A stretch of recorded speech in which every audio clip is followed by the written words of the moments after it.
এই মুহূর্তে আমি কিন্তু দাঁড়িয়ে রয়েছি নবারুণ সংঘ ক্লাব ও পাঠাগারের কালী পুজো মণ্ডপ যেটা তৈরি হচ্ছে, মানে প্রাক পুজো হিসাবে আমরা কিন্তু চলে এসেছি নবারুণ সংঘের সামনে। নবারুণ সংঘ ক্লাব ও পাঠাগারের যে পুজো মণ্ডপ তৈরি হচ্ছে শ্যামা পুজো উপলক্ষে, সেখানে প্রাইম জলপাইগুড়ি থেকে আমরা কিন্তু চলে এসেছি। আর এই মুহূর্তে আমার সামনে কিন্তু রয়েছে নবারুণ সংঘের সম্পাদক রাজেশ মণ্ডল মহাশয়। আমরা শুনে নেব যে আমরা বিগত কয়েক বছর ধরেই কিন্তু দেখছি যে ওনারা কিন্তু নানান রকম থিম উপহার দিচ্ছে জলপাইগুড়িতে, এবং সেই থিমের পুজোতে মানুষ কিন্তু যেন একদম ঝাঁপিয়ে পড়ছে। আর এবার কি হচ্ছে, কি সেই থিম, আমরা সম্পূর্ণ শুনে নেব সম্পাদক যিনি রয়েছেন রাজেশ মণ্ডল মহাশয়, ওনার কাছ থেকে। নমস্কার। আমাদের এবছরের থিম তামিলনাড়ুর রামনাথ স্বামী টেম্পল, যেটা রামেশ্বরমে অবস্থিত। সেই মন্দিরের আদলেই আমাদের এই পুজো মণ্ডপ এবার আমরা তৈরি করছি। আপনারা সকলেই হয়তো জানেন যে রামনাথ স্বামী টেম্পল অর্থাৎ রামেশ্বরম টেম্পল 4 ধামের এক ধাম। তো সেই ধামের অনুকরণেই আমাদের এই পুজো প্যান্ডেল তৈরি করা। সেখানে যে যেমন করিডর রয়েছে, প্রায় কিলোমিটার খানেক করিডর সেখানে রয়েছে, সেই করিডরেরই 300 রানিং ফুট করিডর আমরা এখানে তৈরি করছি, যার প্রায় 100টারও উপরে বেশি পিলার আমরা এখানে তৈরি করেছি, যেটা ফাইবার দিয়ে মেনলি তৈরি করা। প্রথমে মাটির বানিয়ে, ছাঁচ বানিয়ে, তারপর ফাইবার দিয়ে তৈরি করে সেই পিলার এবং পিলারে যেভাবে সেখানে আছে সেই প্রতীকীটাই এখানে তুলে ধরা, সেইভাবে তৈরি করে প্রায় 300 ফুট লম্বা এই পুজো প্যান্ডেল, এবং তার সঙ্গে গর্ভগৃহ অর্থাৎ জ্যোতির্লিঙ্গ যেখানে থাকবে সেটাও থাকছে। আপনাদের যেটা বিশেষত্ব, আপনারা কিন্তু সম্পূর্ণ আমরা দেখেছি এর আগে গত বছরগুলোতে আপনারা কি কি করেছিলেন একটু যদি বলেন দর্শক। না, আমাদের তো বুর্জ খালিফা হয়েছে, কেদারনাথ হয়েছে, কামাখ্যা মন্দির হয়েছে, গত বছর আমাদের পুরীর জগন্নাথ ধাম হয়েছে। সে জায়গায় দাঁড়িয়ে এটাই বলতে চাই যে আপনারা যে কারুকার্যগুলো করেন সব কিন্তু এখানে বসে এবং এখানে সুন্দরভাবে তৈরি করেন এবং নিজেরা মাথার থেকে সেটা বের করে তৈরি করেন। তো এবারও কি সেই একই ব্যাপার হচ্ছে? একদম সেম ব্যাপার, সেম। আজ থেকে প্রায় 8 মাস আগে আমি রামেশ্বরমে যাই। রামেশ্বরমে গিয়ে মন্দির দর্শন করি, এবং মন্দিরের রামেশ্বরমে একটা সুবিধা হলো, রামেশ্বরমের মন্দিরের একদম ভেতরে গর্ভগৃহ বাদ দিয়ে যদি আপনি বলেন করিডরগুলোর ছবি পাওয়া যায়, যেটা এর আগের মন্দিরগুলো করতে গিয়ে আমার সেটা সমস্যা হয়েছিল। যেমন পুরীর জগন্নাথ মন্দিরে আপনাকে মোবাইল বাইরে জমা করে তারপরে যেতে হয়, কামাখ্যা মন্দিরও সেম ব্যাপার। তো সেই ক্ষেত্রে এই মন্দিরের এটাই মানে একটা সুবিধা আমার কাজ করার ক্ষেত্রে হয়েছে, যেটা আমি ভেতরে ক্যামেরা অ্যালাউ করিডোরের ছবি নিতে পেরেছি।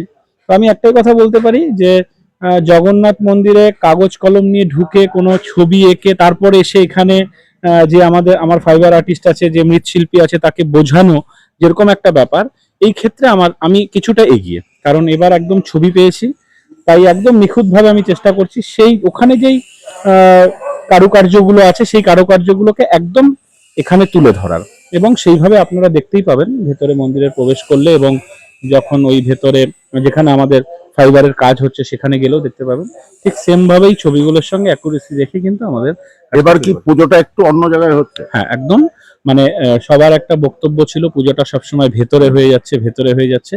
এইবার পুজোটা একদম রাস্তার ক্লাবের সামনে, যা বয়স্ক লোকদের বিশেষত অনেকটা হাঁটতে হতো, কারণ আপনারা বয়স্ক লোকদের প্রত্যেকবার দেখেছি যে একটা প্রেফারেন্স, একটা হুইল চেয়ার বা সবকিছুর ব্যবস্থা এবছরও থাকছে।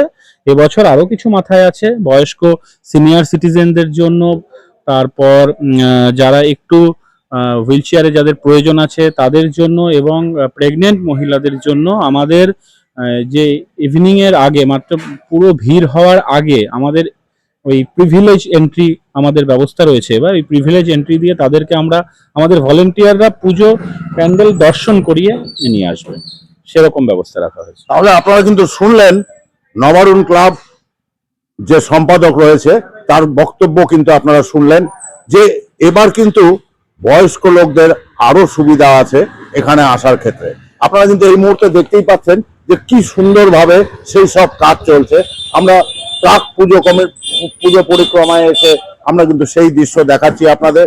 আপনারা দেখতেই পাচ্ছেন যে ফাইবার দিয়ে গড়ে ওঠাচ্ছে সেই কালী পুজোর যে মন্দির তৈরি হবে তার নানান রকম কাজ কিন্তু এখানে অলরেডি শুরু হয়ে গেছে।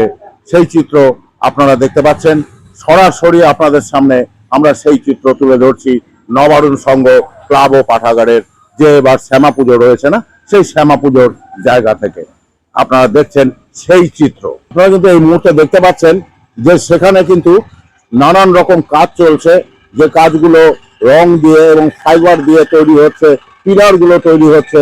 আপনাদের সামনে কিন্তু আমরা সেই দৃশ্য তুলে ধরছি।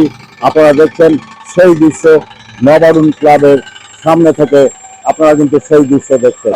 আপনারা যেরকম শুনলেন যে সেই নবারুণ সংঘ ক্লাব ও পাঠাগারের যে কালী পুজো মণ্ডপের সাজাতে যে ফাইবারের জিনিসপত্র, আমরা আপনাদের সেই সব দেখাচ্ছি যে সেই ফাইবারের জিনিসপত্র কিন্তু কাজ চলছে এই জায়গাটায় দাঁড়িয়ে। আপনারা দেখতে পাচ্ছেন নানান রকম মূর্তি কিন্তু তৈরি হচ্ছে এবং ডিজাইনের নানান কিছু কিন্তু সেই জায়গা থেকে দেখা যাচ্ছে।